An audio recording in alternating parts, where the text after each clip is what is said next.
حضرت علی رضی اللہ تعالیٰ عنہ نے فرمایا 100 مرتبہ یہ کلام پڑھ لو، ماں باپ کی بخشش کر دی جائے گی، چاہے مشرک ہی ہوں، قبروں میں ان کی درجات بلند کر دیے جائیں گے۔ یہ کلام 100 مرتبہ پڑھنے والا اللہ کا خاص بندہ بن جاتا ہے۔ بسم اللہ الرحمن الرحیم۔ حضور اکرم صلی اللہ علیہ وسلم کے دنیا سے بظاہر پردہ فرمانے کے بعد سلسلہ خلافت شروع ہوا تو پہلے خلیفہ حضرت سیدنا ابوبکر صدیق رضی اللہ تعالیٰ عنہ، دوسرے خلیفہ حضرت سیدنا عمر فاروق رضی اللہ تعالیٰ عنہ، تیسرے خلیفہ حضرت سیدنا عثمان غنی رضی اللہ تعالیٰ عنہ، خلیفہ چہارم حضرت سیدنا علی المرتضی رضی اللہ تعالیٰ عنہ، اور پھر حسنین کریمین رضوان اللہ علیہم اجمعین ہیں۔ حضرت علی المرتضی مکہ مکرمہ میں جمعۃ المبارک کے دن پیدا ہوئے۔ آپ کے والد کا اصل نام عبد المناف اور کنیت ابو طالب ہے اور ان کا تعلق بنو ہاشم خاندان سے ہے۔ حضرت علی کی والدہ حضرت فاطمہ بنت اسد بھی خاندان بنو ہاشم سے تھیں۔ حضرت علی کی کنیت ابو الحسن، ابو تراب، مرتضی،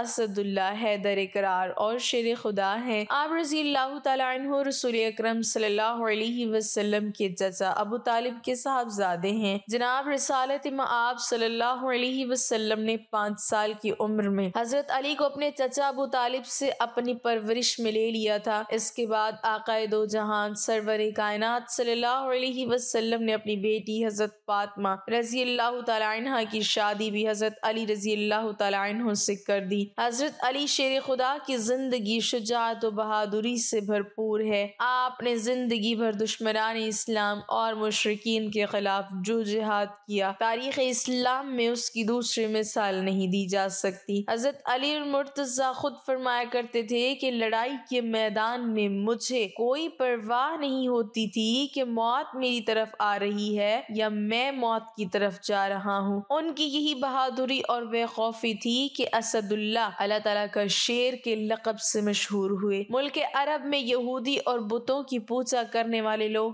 آباد تھے۔ وہ اسلام کے بڑے سخت دشمن تھے، اس لیے ان کو کافر کہا جاتا تھا۔ ہجرت کے بعد ان لوگوں سے مسلمانوں کی بہت سی لڑائیاں ہوئیں۔ ان سب لڑائیوں میں حضرت علی رضی اللہ تعالیٰ عنہ شریک تھے۔ وہ ہر لڑائی میں اپنی جان ہتھیلی پر رکھ کر لڑتے تھے اور انہوں نے دشمنوں پر اپنی بہادری کی دھاک بٹھا رکھی تھی۔ پیارے نبی صحابہ اکرام رضی اللہ عنہم کے درمیان بھائی چارہ قائم فرما رہے تھے۔ حضرت علی رضی اللہ تعالیٰ عنہ آنسو بہاتے ہوئے حضور نبی کریم صلی اللہ علیہ وسلم کی خدمت اقدس میں حاضر ہوئے اور کپڑے کے کونے سے آنسو پوچھتے ہوئے عرض کیا، یا رسول اللہ صلی اللہ علیہ وسلم، آپ نے اپنے صحابہ اکرام رضی اللہ عنہم کے درمیان بھائی چارہ قائم کیا لیکن مجھے کسی کا بھائی نہیں بنایا۔ نبی کریم صلی اللہ علیہ وسلم مسکرائے اور ان کو اپنے ساتھ بٹھایا اور اپنے سینے سے لگا کر فرمایا، تم دنیا و آخرت میں میرے بھائی ہو۔ پھر لوگوں کے عام مجمع میں یہ اعلان فرما دیا، لوگو یہ علی میرا بھائی ہے، یہ علی میرا بھائی ہے۔ ایک آدمی پریشان روتا ہوا امیر المومنین حضرت عمر بن خطاب رضی اللہ تعالیٰ عنہ کی خدمت میں حاضر ہوا اور سخت آواز میں پکار کر کہنے لگا، یا امیر المومنین میری مدد فرمائیں، یا امیر المومنین میری مدد فرمائیں۔ حضرت عمر رضی اللہ تعالیٰ عنہ نے متحیر ہو کر فرمایا، ارے کس کے خلاف تیری مدد کروں؟ اس آدمی نے حضرت علی رضی اللہ تعالیٰ عنہ کو اپنی نظر کا نشانہ بناتے ہوئے کہا، اس آدمی کے خلاف جو آپ کے برابر بیٹھا ہوا ہے۔ حضرت عمر بن خطاب رضی اللہ تعالیٰ عنہ نے حضرت علی بن ابی طالب رضی اللہ تعالیٰ عنہ کی طرف دیکھا، پھر فرمایا، اے ابو الحسن اٹھو اور اپنے فریق کے برابر بیٹھ جاؤ۔ حضرت علی بن ابی طالب رضی اللہ تعالیٰ عنہ اٹھے اور اپنے فریق مخالف کے برابر بیٹھ گئے۔ دونوں نے باہمی مباحثہ کیا، پھر وہ شخص جو صاحب استغاثہ تھا واپس چلا گیا اور حضرت علی رضی اللہ تعالیٰ عنہ اپنی جگہ پر امیر المومنین کے برابر آ کر بیٹھ گئے۔ حضرت عمر رضی اللہ تعالیٰ عنہ نے دیکھا کہ حضرت علی رضی اللہ تعالیٰ عنہ کا چہرہ متغیر ہے۔ حضرت عمر رضی اللہ تعالیٰ عنہ نے پوچھا، اے ابو الحسن کیا بات ہے؟ آپ کا رنگ کیوں بدلا ہوا ہے؟ کیا آپ کو اس واقعے سے ناگواری ہوئی؟ حضرت علی رضی اللہ تعالیٰ عنہ نے فرمایا کہ ہاں۔ حضرت عمر رضی اللہ تعالیٰ عنہ نے پوچھا، آپ کو کس بات پر ناگواری ہوئی؟ حضرت علی رضی اللہ تعالیٰ عنہ نے فرمایا کہ آپ نے مجھے میرے مخالف فریق کی موجودگی میں میری کنیت سے یاد کیا اور کہا کہ اے ابو الحسن اٹھو۔ آپ نے یوں کیوں نہیں کہا، اے علی اٹھو، اپنے فریق مخالف کے ساتھ بیٹھ جاؤ؟ فاروق اعظم رضی اللہ تعالیٰ تعالیٰ عنہ کا چہرہ دمک اٹھا، چہرے پر جوش کے آثار نمایاں ہو گئے۔ حضرت علی رضی اللہ تعالیٰ عنہ کو گلے لگایا اور یہ کہتے ہوئے ان کو بوسہ دینے لگے، میرے باپ تم پر فدا ہوں، تمہاری وجہ سے ہی اللہ تعالیٰ نے ہمیں ہدایت عطا فرمائی اور تمہاری وجہ سے ہی اللہ تعالیٰ نے ہم کو اندھیروں سے نکال کر روشنی عطا فرمائی۔ ایک مرتبہ ابو طالب کی اپنے بیٹے حضرت علی رضی اللہ تعالیٰ عنہ پر نظر پڑی، دیکھا کہ وہ نبی صلی اللہ علیہ وسلم کے پیچھے پوشیدہ طور پر نماز پڑھ رہا ہے۔ یہ پہلا موقع تھا جب ابو طالب کو اپنے چھوٹے بیٹے کے بارے میں معلوم ہوا کہ وہ بھی محمد صلی اللہ علیہ وسلم کے پیروکاروں میں شامل ہو چکا ہے اور ان کے دین و مذہب کو قبول کر چکا ہے اور قریش کے معبودوں سے خود کو بہت دور کر چکا ہے۔ جب لڑکے نے نماز پوری کر لی تو اپنے والد کی جانب پامردی اور استقلال کے ساتھ متوجہ ہوا اور بلا تامل پکار کر کہنے لگا، ابا جان، میں اللہ اور اس کے رسول پر ایمان لے آیا ہوں اور میں نے حضرت صلی اللہ علیہ وسلم کے لائے ہوئے دین کی تصدیق اور اتباع کی ہے۔ ابو طالب نے کہا، یاد رکھو یہ شخص آپ کو خیر و بھلائی کی ہی دعوت دیتا ہے، بس اس کے دامن سے وابستہ رہو۔ امیر المؤمنین حضرت علی بن ابی طالب رضی اللہ تعالیٰ عنہ پرانے بوسیدہ کپڑے پہنے شکستہ خستہ حال تھے اور ذکر و تسبیح میں مشغول تھے کہ ابو مریم ایک غلام حاضر خدمت ہوئے اور متواضعانہ انداز میں دو زانوں بیٹھ کر عارض ہوئے، یا امیر المؤمنین، میں آپ کے پاس اپنی ایک درخواست لے کر آیا ہوں۔ حضرت علی رضی اللہ تعالیٰ عنہ نے دریافت فرمایا کہ اے ابو مریم، تمہاری کیا درخواست ہے؟ ابو مریم نے کہا کہ میری درخواست یہ ہے کہ آپ اپنے جسم سے یہ چادر اتار دیں، یہ بہت پرانی اور بوسیدہ ہے۔ حضرت علی بن ابی طالب رضی اللہ تعالیٰ عنہ نے چادر کا کونا اپنی آنکھوں پر رکھا اور زار و قطار رونے لگے۔ ابو مریم نے شرمسار ہو کر فرمایا، اے امیر المومنین، اگر مجھے پتا ہوتا کہ آپ کو میری اس بات سے تکلیف ہوگی تو میں آپ کو چادر اتارنے کا کبھی نہ کہتا۔ جب امیر المومنین کے آنسو ذرا تھمے تو آنسو پوچھتے ہوئے فرمایا، اے ابو مریم، اس چادر سے میری محبت روز بروز بڑھتی جاتی ہے، کیونکہ یہ چادر مجھے میرے خلیل اور میرے حبیب نے ہدیہ کے طور پر دی تھی۔ ابو مریم نے بنظر استجاب پوچھا، اے امیر المومنین، آپ کے خلیل کون ہیں؟ حضرت علی رضی اللہ تعالیٰ عنہ نے فرمایا، میرے خلیل حضرت عمر بن خطاب ہیں، بلا شبہ حضرت عمر کے ساتھ مخلص تھے، اللہ تعالیٰ نے بھی ان کے ساتھ بھلائی کی۔ پھر حضرت علی رضی اللہ تعالیٰ عنہ دوبارہ رونے لگے، حتیٰ کہ آپ کے سینے مبارک سے گونجدار آواز آنے لگی۔ حضرت علی مرتضیٰ رضی اللہ تعالیٰ عنہ کی زرہ گم ہو گئی، جب تلاش کی تو ایک یہودی کے پاس سے ملی۔ آپ نے اس یہودی سے فرمایا، یہ میری زرہ ہے، میں نے یہ زرہ نہ فروخت کی اور نہ کسی کو ہبہ کی تھی۔ یہودی نے کہا، یہ میری زرہ ہے کیونکہ یہ میرے قبضے میں ہے۔ حضرت علی رضی اللہ تعالیٰ عنہ نے فرمایا کہ چلو قاضی کے پاس چلتے ہیں۔ چنانچہ دونوں قاضی شریح کی عدالت میں گئے۔ شریح نے کہا کہ جی امیر المومنین، آپ کہیے، آپ کیا کہتے ہیں؟ حضرت علی رضی اللہ تعالیٰ عنہ نے فرمایا کہ یہ زرہ جو اس یہودی کے پاس ہے میری زرہ ہے، میں نے یہ زرہ نہ بیچی ہے اور نہ کسی کو ہبہ کی ہے۔ شریح نے پھر اس یہودی سے کہا کہ ہاں، تم کیا کہتے ہو؟ یہودی نے کہا کہ یہی میری زرہ ہے اور میرے قبضے میں ہے۔ پھر شریح نے حضرت علی رضی اللہ تعالیٰ عنہ سے کہا کہ اے امیر المومنین، آپ کے پاس کوئی بینہ یا ثبوت ہے؟ حضرت علی رضی اللہ تعالیٰ عنہ نے فرمایا کہ جی ہاں، یہ کمبر حضرت علی رضی اللہ تعالیٰ عنہ کا غلام اور حسن میرے گواہ ہیں کہ یہ زرہ میری ہے۔ شریح نے کہا کہ بیٹے کی گواہی باپ کے حق میں تو جائز نہیں ہے، لہذا فیصلہ یہ ہے کہ یہ زرہ اس یہودی ہی کی ہے۔ وہ یہودی اس قضیہ سے بے حد متاثر ہوا اور متعجب ہو کر کہنے لگا، امیر المومنین خود مجھے اپنے قاضی کے پاس لے کر آیا اور ان کے قاضی نے بھی انہی کے خلاف فیصلہ سنا دیا۔ میں گواہی دیتا ہوں کہ یہ دین حق ہے، میں گواہی دیتا ہوں کہ اللہ کے سوا کوئی معبود نہیں، اور میں گواہی دیتا ہوں کہ محمد صلی اللہ علیہ وسلم اللہ کے رسول ہیں۔ اے امیر المومنین، یہ زرہ آپ ہی کی ہے، لے لیجئے۔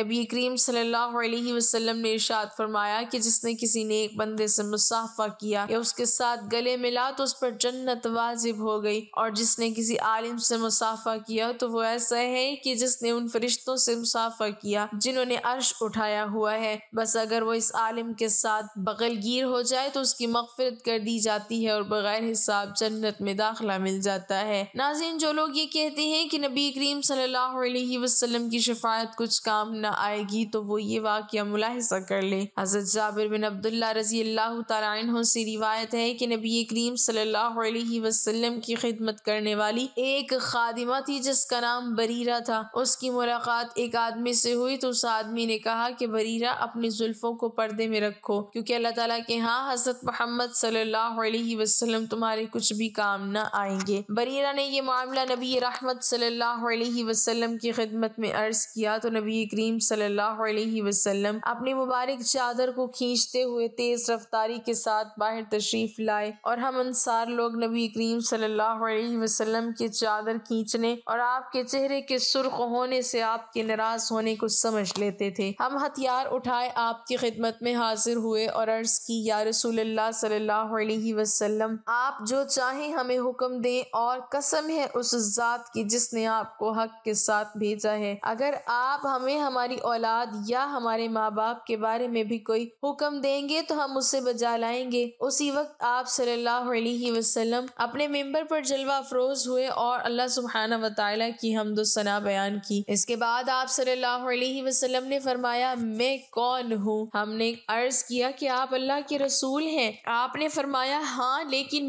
میں کون ہوں؟ تو ہم نے عرض کیا کہ آپ محمد بن عبداللہ بن عبد المطلب ہیں۔ اس پر آپ نے فرمایا، میں بنی نوع انسان کا سردار ہوں، لیکن اس پر مجھے فخر نہیں، اور قیامت کے دن سب سے پہلے زمین سے باہر آؤں گا، اور اس پر بھی مجھے فخر نہیں، اور میں سب سے پہلے اپنے سر سے غبار جھاڑنے والا ہوں گا، لیکن مجھے اس پر بھی فخر نہیں۔ ہاں، میں سب سے پہلے جنت میں داخل ہوں گا، لیکن مجھے اس پر بھی کوئی فخر نہیں۔ ان لوگوں کا کیا حال ہے جو یہ گمان کرتے ہیں کہ میری رحمت کچھ فائدہ نہ دے گی۔ ایسی بات نہیں، جو وہ لوگ گمان کرتے ہیں، میں قیامت کے دن یہاں تک شفاعت کروں گا کہ جن کی میں شفاعت کروں گا وہ شفاعت پائیں گے، اور ان کے لیے میری شفاعت قبول کی جائے گی، یہاں تک کہ شیطان بھی میری شفاعت کی تمنا کرے گا۔ حضرت علی رضی اللہ تعالیٰ عنہ سے روایت ہے کہ نبی کریم صلی اللہ علیہ وسلم نے فرمایا کہ جو مومن ہر روز قرآن پاک کی 200 آیات کی تلاوت کرتا ہے تو اس کی قبر کے ارد گرد 7 اہل قبور کے حق میں اس کی شفاعت قبول ہوگی، اور اس کے والدین کے عذاب میں تخفیف کر دی جائے گی۔ روزانہ قرآن پاک کی تلاوت کرنے والا بندہ مومن اللہ رب العزت کی بارگاہ کا مقبول بندہ بن جاتا ہے، اس کی عبادت کو اللہ تعالیٰ شرف قبولیت عطا فرماتا ہے، اور اس کی وفات کے بعد جب وہ قبر میں چلا جاتا ہے تو اس کی قبر کے ارد گرد 7 اہل قبور کو اس کی ذات سے یہ فائدہ پہنچتا ہے کہ ان کی قبروں میں ان کو راحت و آرام ملتا ہے۔ اگر وہ عذاب میں مبتلا ہیں تو ان کا عذاب دور کر دیا جاتا ہے، اور اگر وہ قبروں میں کسی عذاب میں مبتلا نہیں تو قبروں میں ان کے مراقب و درجات بلند کر دیے جاتے ہیں۔ سیدنا عبداللہ ابن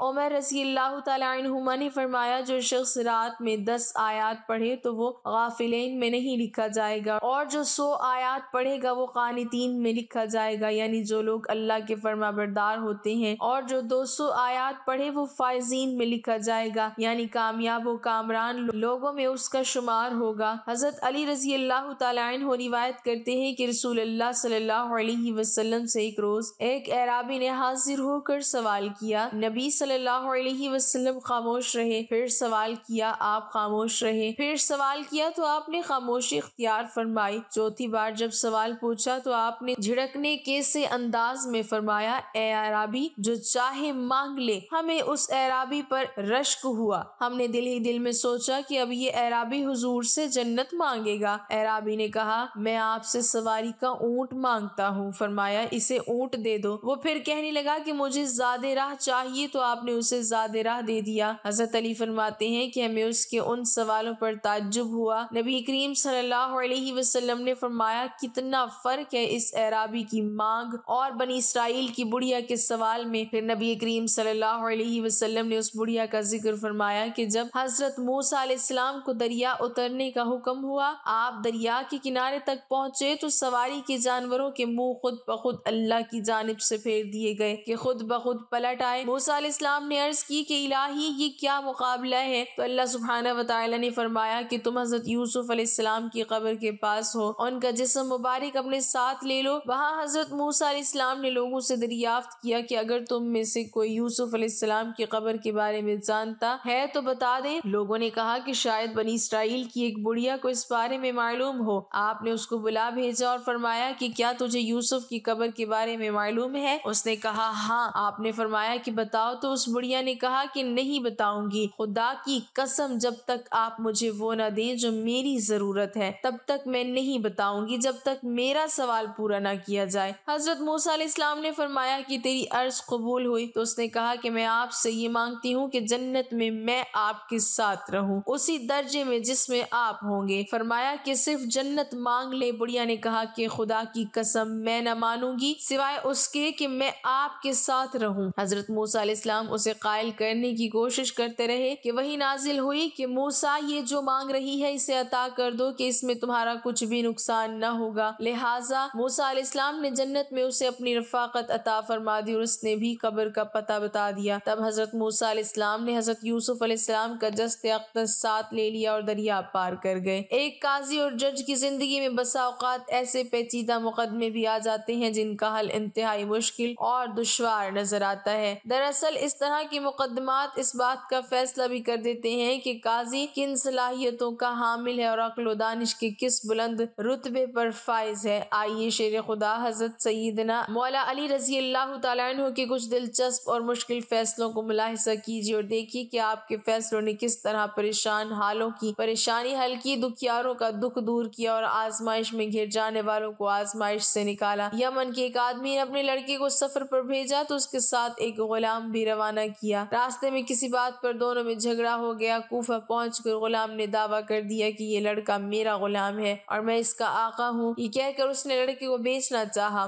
جب یہ مقدمہ حضرت علی رضی اللہ تعالیٰ عنہ کی خدمت میں پیش ہوا تو آپ نے اپنے خادم سے فرمایا کمرے کی دیوار میں 2 بڑے سوراخ بناؤ اور ان دونوں سے کہو اپنے اپنے سر ان سوراخوں سے باہر نکالیں۔ جب دونوں نے اپنے سر سوراخوں سے باہر نکال لیے تو حضرت علی رضی اللہ تعالیٰ عنہ نے خادم سے فرمایا رسول اللہ صلی اللہ علیہ وسلم کی تلوار لے آؤ۔ خادم تلوار لایا تو آپ نے خادم سے کہا غلام کا سر کاٹ ڈالو۔ یہ سنتے ہی غلام نے فوراً اپنا سر پیچھے کر لیا جبکہ لڑکا اسی طرح کھڑا رہا۔ یوں آپ کی حکمت عملی سے معلوم ہو گیا کہ غلام کون ہے۔ ایک مرتبہ حضرت علی رضی اللہ تعالیٰ عنہ کے پاس ایک شخص کو چوری کے الزام میں لایا گیا۔ ساتھ گواہی دینے کے لیے 2 گواہ بھی موجود تھے۔ حضرت علی رضی اللہ تعالیٰ عنہ دوسرے کام کی طرف متوجہ ہو گئے۔ پھر آپ نے جھوٹے گواہوں کے بارے میں فرمایا جب میرے پاس جھوٹا گواہ آیا ہے تو میں نے اسے سخت سزا دی ہے۔ کچھ دیر بعد آپ نے ان دونوں گواہوں کو طلب کیا تو معلوم ہوا کہ وہ دونوں جھوٹے گواہ پہلے ہی فرار ہو چکے ہیں، لہٰذا آپ نے ملزم کو بری کر دیا۔ اللہ تعالیٰ سے دعا ہے کہ نبی صلی اللہ علیہ وسلم کی تعلیمات پر عمل کرنے اور آپ کے اہل بیت و صحابہ اکرام رضوان اللہ علیہم اجمعین کی محبت سے اپنے دلوں کو منور کرنے کی طاقت و توفیق مرحمت فرمائے۔ ہم سب کا خاتمہ بالایمان فرمائے اور جن جن کے ماں باپ اس دنیا سے رخصت ہو چکے ہیں ان کی بخشش و مغفرت فرما کر انہیں جنت الفردوس میں اعلیٰ مقام عطا فرمائے،